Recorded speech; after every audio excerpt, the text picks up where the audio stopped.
Hello, my friends.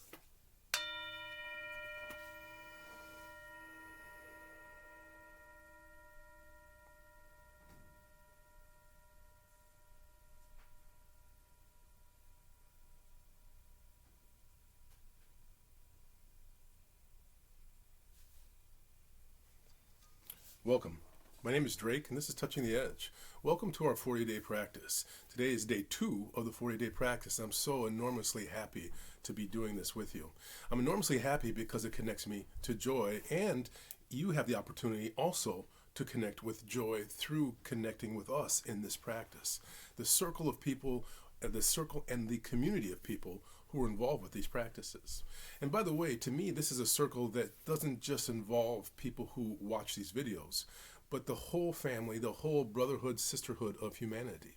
So to me, this joy that we're talking about is enormous. Have you ever seen the Olympics? You know, when you have someone who puts forth an incredible Olympic performance, when they win the gold medal, do you see the incredible radiant joy that gets expressed? This is a great mission that they're involved in. They have been training for 4 years and longer. They didn't just start training during when they started working for the Olympics. So for the last 4 years, they've been putting everything in to this mission of achieving a gold medal in the Olympics.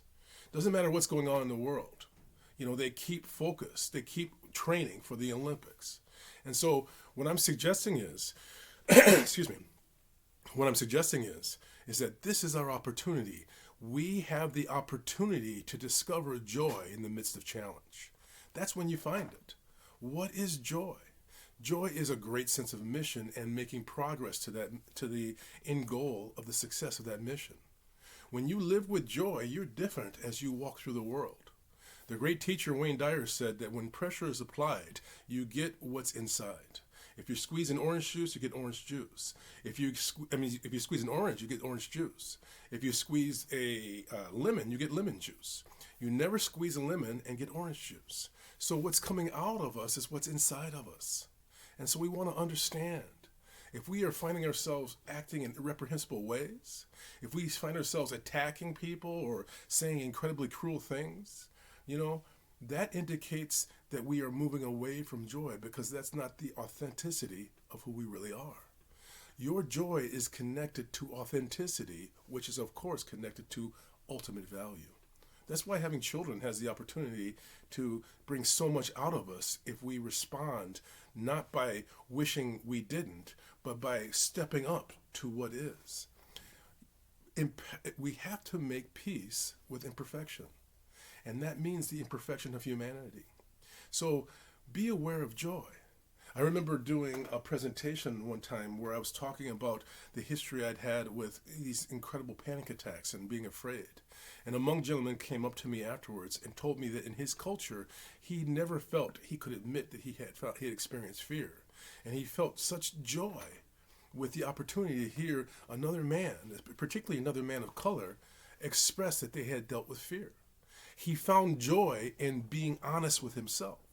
So find your joy in what's going on and allow your vulnerability to be your roadmap towards where you need to go. That's where joy is, where you feel most vulnerable. So right now, move towards the vulnerability but don't fixate on the negativity. Don't hide from it, but don't stay stuck on it. Make sure that you're seeing beyond it. Do something positive today. It doesn't have to be specifically in the area that you feel the trauma. Do something, positive for your well-being, for your self-care, and do something to support people in crisis. Do something to support the people in Ukraine. Do something to de-escalate hatred. Remember, when we hate others, we're really hating a version of ourselves. So don't hate Russians.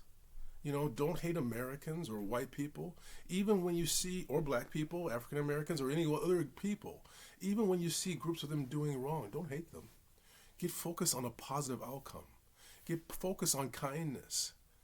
Get focused on becoming more compassionate and understanding. Become focused in joy. Get determined to make a difference. And get focused on positive indifference, because positive indifference is accepting your life and loving your life Doesn't mean you don't want to change it, but loving it as it is. So I'm going to ring the bell. I'm going to ask you to listen carefully. Here we go.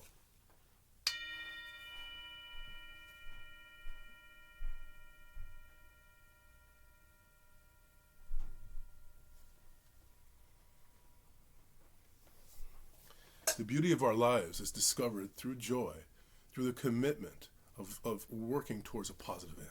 I bring my hands into prayer position and I bow to you because my connection with you supports me in joy. Namaste.